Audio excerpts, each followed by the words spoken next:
50। अब इस क्वेश्चन का एक पार्ट और है balance sheet, closing balance sheet है फाइनल बैलेंस शीट। तो फाइनल बैलेंस शीट भी हम लोग बनाते हैं।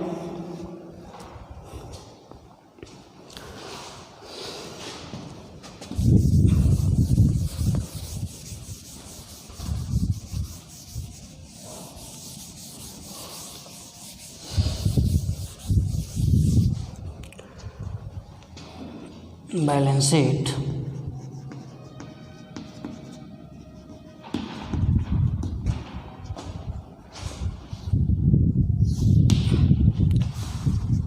As at 31 March 2019।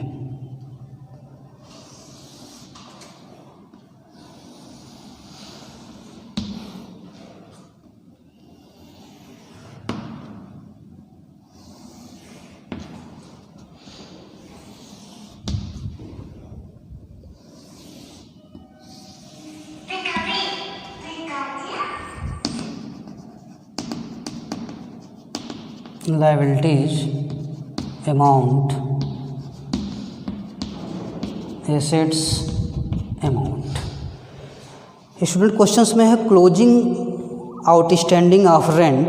Rent outstanding है लास्ट में, ईयर के लास्ट में, ये आपका लाइबिलिटी है, इसलिए क्लोजिंग बैलेंस शीट के लाइबिलिटी साइड में आप लिख लेंगे रेंट आउटस्टैंडिंग 1500।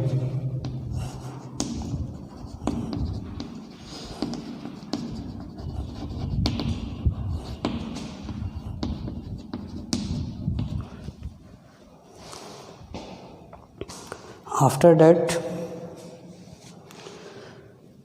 फिर टूर्नामेंट फंड रिसीव हुआ है 12,000।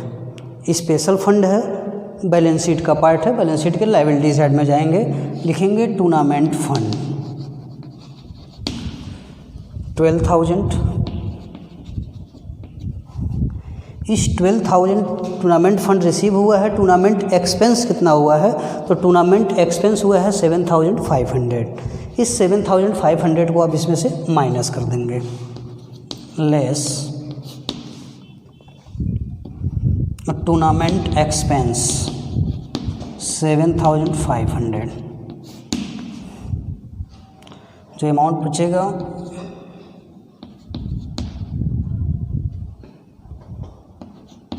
4,500।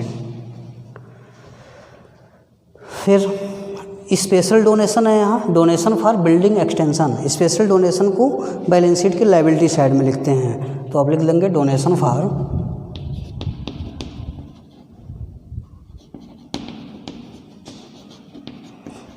Building extension 20,000।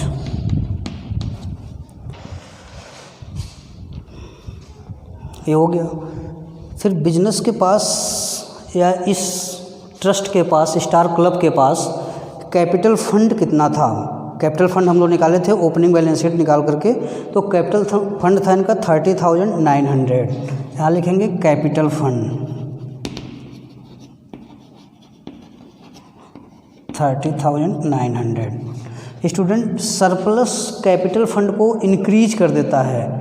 जैसे प्रॉफिट रिकग्नाइजेशन में जब हम लोग पीएल अकाउंट बनाते थे तो नेट प्रॉफिट कैपिटल को इंक्रीज कर देता था, ठीक वैसे ही कैपिटल फंड भी सरप्लस भी कैपिटल फंड को इंक्रीज कर देगा।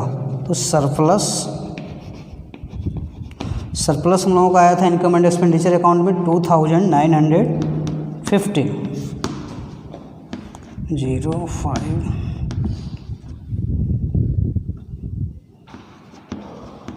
33,850। अब एसेट साइड में आते हैं। हम क्लोजिंग बैलेंस शीट बना रहे हैं, इसलिए क्लोजिंग कैश को देखेंगे। क्लोजिंग कैश आपका यहाँ पे है। जब ओपनिंग बैलेंस शीट बनाते हैं तो ओपनिंग कैश को लेते हैं, यहाँ क्लोजिंग बैलेंस शीट बना रहे हैं इसलिए क्लोजिंग कैश को लेंगे 16,100। 16,100। इसके बाद देखिए एसेट्स क्या है। तो एसेट्स पहले से एसेट्स स्टार क्लब के पास है इन्वेस्टमेंट 15,000, पहले से इन्वेस्टमेंट 15,000 है, तो आप आएंगे यहाँ पे investment 15,000 during the year 10,000 investment is purchased, investment 10,000 purchase किया गया है, इस इन्वेस्टमेंट को इसमें आप ऐड कर लेंगे, ऐड न्यू इन्वेस्टमेंट 10,000 हो गया 25,000। फिर आपका फर्नीचर,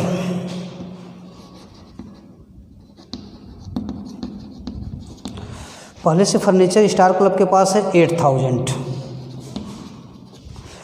फिर नया फर्नीचर इन्होंने परचेज किया है, न्यू फर्नीचर 6,000 का फर्नीचर परचेज किए हैं, 6,000 ऐड कर लीजिए, आपका हुआ 14,000 लेस डिप्रिसिएशन, डिप्रिसिएशन आपका है 800 पहले फर्नीचर पे प्लस 450 नए फर्नीचर पे, टोटल 1250 आप माइनस कर लेंगे तो आ जाएगा 12,750, यानी फर्नीचर की वैल्यू है 12,750। फिर क्लोजिंग आउटस्टैंडिंग सब्सक्रिप्शन है आपका 6,000, क्लोजिंग आउटस्टैंडिंग सब्सक्रिप्शन 6,000 है, क्लोजिंग बैलेंस शीट बना रहे हैं तो इसको लिखना है सब्सक्रिप्शन आउटस्टैंडिंग 6,000। स्टूडेंट अब ऐड कर लीजिए,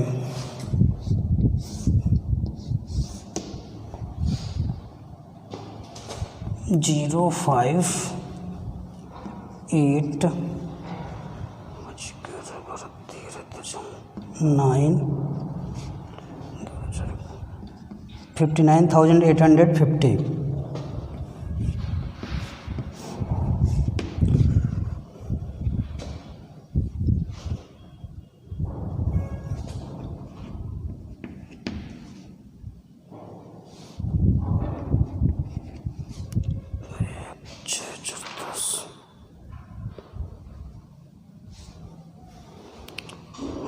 आपको हो गया